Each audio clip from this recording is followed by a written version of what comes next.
Hello बच्चों, let's read this question. So this question says the magnetic induction at the center O in the figure shown is, ठीक है।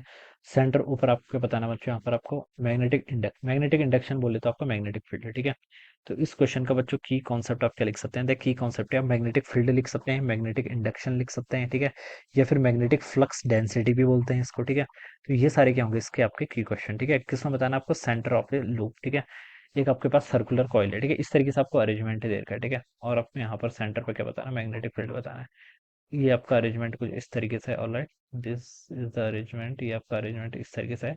यहाँ पर देखिए ये आपका ओ क्या सेंटर है, this is the centre, alright. तो यहाँ पर देखिए आपका ये आपकी R1 रेडियस हो जाएगी, ठीक है। और ये आपकी जो बाहर वाली है ये कितनी देर की आपको R2 के एक वाला क्वेश्चन ऐसे गिवन कर रखे, ठीक है।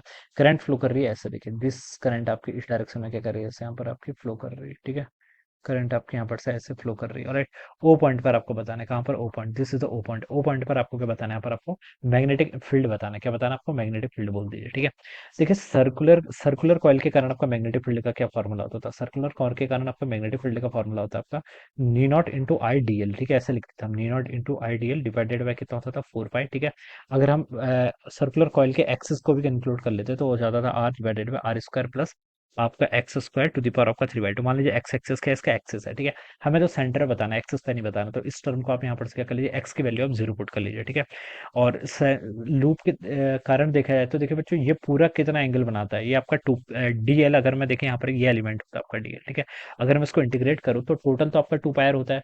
और इसको अगर हम हाफ है, ये एलिमेंट देखिए हाफ है, ये एलिमेंट भी आपका हाफ है, ठीक है।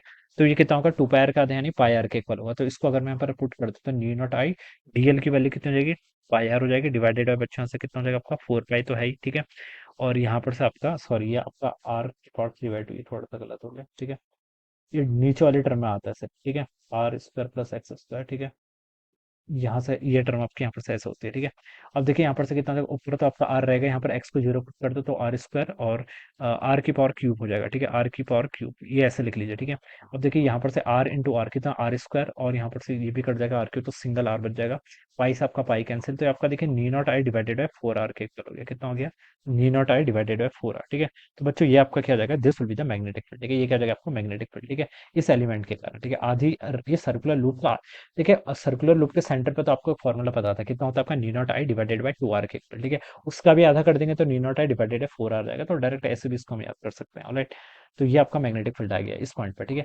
अब देखिए कितने एलिमेंट है? एक एलिमेंट आपका ये है, एक एलिमेंट आपका ये है, दूसरा इस एलिमेंट को थर्ड बोल दो, और एक एलिमेंट आपका यह है फोर्थ, ठीक है। पहले के कारण मैग्नेटिक फील्ड देखिए करंट आपकी ऐसे फ्लो कर रही है, this is the direction of the current flow. तो राइट हैंड थंब रूल लगा लीजिए, देखिए जिस डायरेक्शन में करंट फ्लो कर रही है उस डायरेक्शन में फिंगर्स को कर्ल करो तो थंब देखिए बच्चों अंदर की तरफ आ रहा है, ठीक है। यानी कि वन एलिमेंट के कारण जो मैग्नेटिक फील्ड आ रहा है उसका मैग्नीट्यूड तो आपको पता है कितना? नी naught I divided by 4 times R, नहीं R1 होगा, ठीक है। रेडियस R1 है, ठीक है। और डायरेक्शन क्या है मैग्नेटिक फील्ड की? इनटू द स्क्रीन, मतलब क्रॉस से रिप्रेजेंट कर रहा हूँ, ठीक है। अब देखिए वन तो हो गया। अब टू एलिमेंट के कारण देखिए ये इसकी लाइन पर ही लाइन कर रहा है, ठीक है। अगर मैं टू वाली लाइन को आगे पास करूं तो ये आपका इसी पॉइंट से पास कर रहा है। तो टू के कारण तो बच्चों मैग्नेटिक फील्ड कितना हो जाएगा? 0 हो जाएगा, तो मैंने इसको 0 कंसिडर कर लिया। फिर थर्ड, थर्ड में देखिए आपकी करंट ऐसे फ्लो कर रही है, ठीक है। ये भी आपका क्या है? हाफ एलिमेंट है, ठीक है, सर्कुलर लूप का। तो इसके कारण मैग्नेटिक फील्ड देखिए कितना होगा आपका? V3 हो जाएगा। करंट तो सेम फ्लो कर रही है, नी नॉट आई डिवाइडेड बाई 4, ठीक है। रेडियस कितनी बच्चों उसके? R2 के इक्वल है। कितनी आपकी? R2 के इक्वल के बच्चों उसके यहाँ पर से रेडियस है, ठीक है। और इसके कारण मैग्नेटिक फील्ड किस डायरेक्शन होगा? देखिए आपका right hand thumb rule use करिए, जिस डायरेक्शन में करंट फ्लो कर रही है उस पे थंब पुट कर लीजिए, सॉरी अपने फिंगर्स रखिए। थंब आपका आउटवर्ड आ रहा है, तो ठीक है। तो मैग्नेटिक फील्ड आपका आउट ऑफ द स्क्रीन है, ठीक है। तो ये तो आपका थर्ड हो गया, ऑलराइट। तो V1 V2 V3 find out कर लिया। अब फोर वाला पोर्शन ये वाला आपका, ठीक है। इसके कारण देखिए ओ पॉइंट को अगर हम इसमें एक्सटेंड करेंगे तो ओ पॉइंट पे मैग्नेटिक फील्ड फोर्थ वाले के कारण तो बच्चों कितना आएगा? 0 आएगा। तो 0 हो गया। अब कौन सा एलिमेंट बचा आपका? 1 2 3 4 सारे हो गए, ठीक है। तो बस अब देखिए इन दोनों को ऐड कर लीजिए, B1 और B2, ठीक है। इन दोनों की डायरेक्शन अपोजिट है।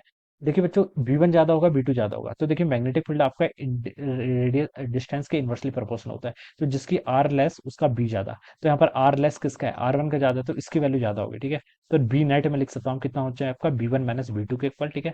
तो नी नॉट आई तो कॉमन है, 4 भी कॉमन कर लीजिए, 1/R1 माइनस 1/R2 ये होना चाहिए, ठीक है। और नेट मैग्नेटिक फील्ड की डायरेक्शन B1 डिसाइड करेगा क्योंकि उसका मैग्नेटिक फील्ड की वैल्यू ज्यादा है, तो क्रॉस हो जाएगा, ठीक है।